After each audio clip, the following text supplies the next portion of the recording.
ಹತ್ಯೆ ಇದೊಂದು ಅಮಾನವೀಯ ಕೃತ್ಯ ನಡೆದಿದೆ.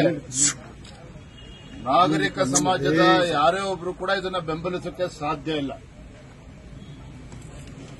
ಪ್ರತಿಯೊಬ್ಬರು ಕೂಡ ಈ ಘಟನೆಯನ್ನ ಅತ್ಯುಗ್ರವಾಗಿ ಖಂಡಿಸಬೇಕಾಗಿರ್ತಕ್ಕಂಥದ್ದು.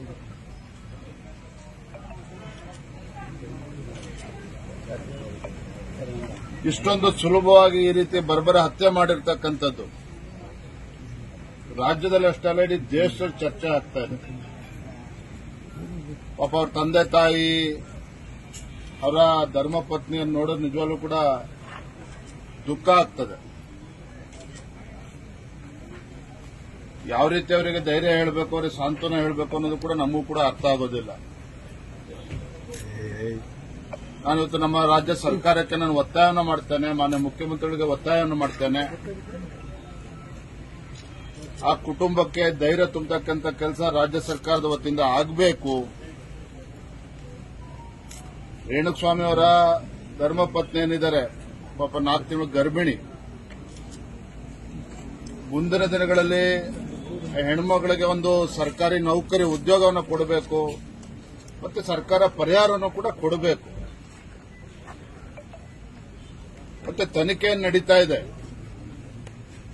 ಯಾರು ಎಷ್ಟೇ ದೊಡ್ಡ ವ್ಯಕ್ತಿಗಳು ಯಾರ್ಯಾರಿದ್ದಾರೆ ಅಂತೇಳಿ ಎಲ್ಲವೂ ಕೂಡ ಜಗಜ್ಜಾಹಿರ ಆಗಿದೆ.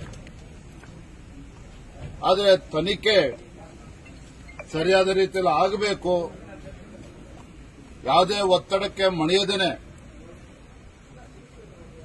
ತಪ್ಪಿತಸ್ಥರಿಗೆ, ಕೊಲೆಗಡಕರಿಗೆ ಸರಿಯಾದ ಶಿಕ್ಷೆ ಆಗೋ ರೀತಿಯಲ್ಲಿ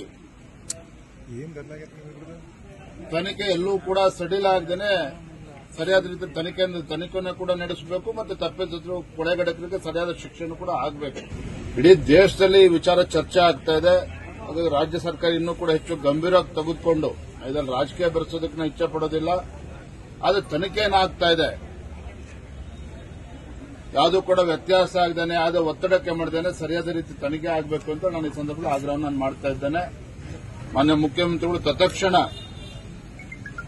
ಪರಿಹಾರ ಕೊಡ್ತಕ್ಕಂಥ ನಿಟ್ಟಿನಲ್ಲಿ ನಿರ್ಧಾರವನ್ನು ಕೈಗೊಳ್ಳಬೇಕು. ಯಾಕೆ ಇವತ್ತಿಗೂ ಕೂಡ ಯಾರೂ ಕೂಡ ಸಚಿವರು ಯಾರೂ ಕೂಡ ಭೇಟಿಯನ್ನು ಕೊಟ್ಟಿಲ್ಲ. ಇವತ್ತು ಮಾನ್ಯ ಪರಮೇಶ್ವರ್ ಬರ್ತಾರೇನೋ ಮಾಹಿತಿನೂ ಕೂಡ ಸಿಕ್ಕಿದೆ.